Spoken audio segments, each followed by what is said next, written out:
సింహాచలం చందనోత్సవంలో అపశృతి చోటు చేసుకుంది. ఆలయం లోపలి గోడ కూలి 7 భక్తులు మరణించారు. భారీ వర్షం, తీవ్రంగా వీచిన గాలుల వల్ల అప్పుడే నిర్మించిన గోడ కూలి భక్తులపై పడింది. ఈ ఘటన ఓ కుటుంబంలో తీవ్ర విషాదాన్ని నింపింది. ఒకే కుటుంబానికి చెందిన 4 ఈ దుర్ఘటనలో చనిపోయారు. స్వామివారి నిజరూపాన్ని దర్శించుకునేందుకు భక్తులు భారీ ఎత్తున కొండకు పోటెత్తారు. కొందరు రాత్రి వచ్చి ఆలయంలో నిద్రించారు. ఆ సమయంలో అర్ధరాత్రి కురిసిన వర్షానికి గోడ కూలి పక్కనే నిద్రిస్తున్న భక్తులపై పడింది. తెల్లవారుజామున 3 గంటల సమయంలో ఈ ఘటన చోటు చేసుకుంది.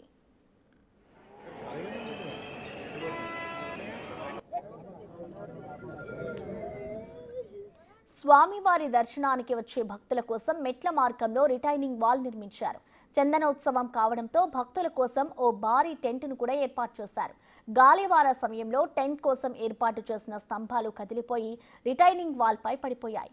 వర్షం కారణంగా ఆ గోడ అప్పటికే పూర్తిగా నానిపోయి ఉండడం, అదే సమయంలో స్తంభాలు పడడంతో గోడ కూలింది. పక్కనే ఉన్న భక్తులపై పడడంతో కొందరు అక్కడికక్కడే మృతి చెందారు.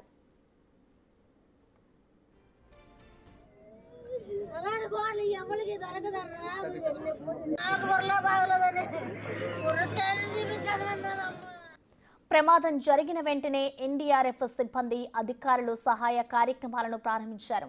హోంమంత్రి వంగలపూడి అనిత, జిల్లా కలెక్టర్ సిపి ఘటనా స్థలానికి చేరుకుని సహాయక చర్యలను పర్యవేక్షించారు. గాయపడ్డ వారిని హుటాహుటిన ఆసుపత్రికి తరలించి చికిత్స అందించారు. ఘటనపై సీఎం చంద్రబాబు దిగ్భ్రాంతి వ్యక్తం చేశారు. పరిస్థితిని పర్యవేక్షించాలని మంత్రులు, అధికారులకు సూచించారు. ఎప్పటికప్పుడు నివేదిక సమర్పించాలని ఆదేశించారు. ప్రమాదంపై చంద్రబాబు విచారణకు ఆదేశించారు. 3 సభ్యులతో విచారణ కమిటీ ఏర్పాటు చేశారు. అటు తెలంగాణ సీఎం రేవంత్ రెడ్డి, ప్రధాని నరేంద్ర మోడీ కూడా మృతుల కుటుంబాలకు ప్రగాఢ సానుభూతి వ్యక్తం చేశారు.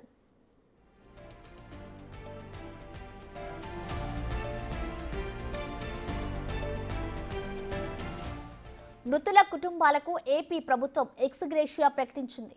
ఒక్కో కుటుంబానికి 25 లక్షల చొప్పున పరిహారం ఇస్తున్నట్లుగా తెలిపింది. గాయపడ్డ వారికి 3 లక్షలు, బాధిత కుటుంబ సభ్యులకు దేవాదాయ శాఖలో అవుట్సోర్సింగ్ ఉద్యోగం ఇవ్వాలని ప్రభుత్వం నిర్ణయించింది. అటు బాధిత కుటుంబాలకు పీఎం సహాయ నిధి నుంచి ఎక్స్గ్రేషియా ప్రకటించారు మోడీ. మృతుల కుటుంబాలకు 2 లక్షలు, గాయపడ్డ వారికి 50,000 చొప్పున పరిహారం ప్రకటించారు.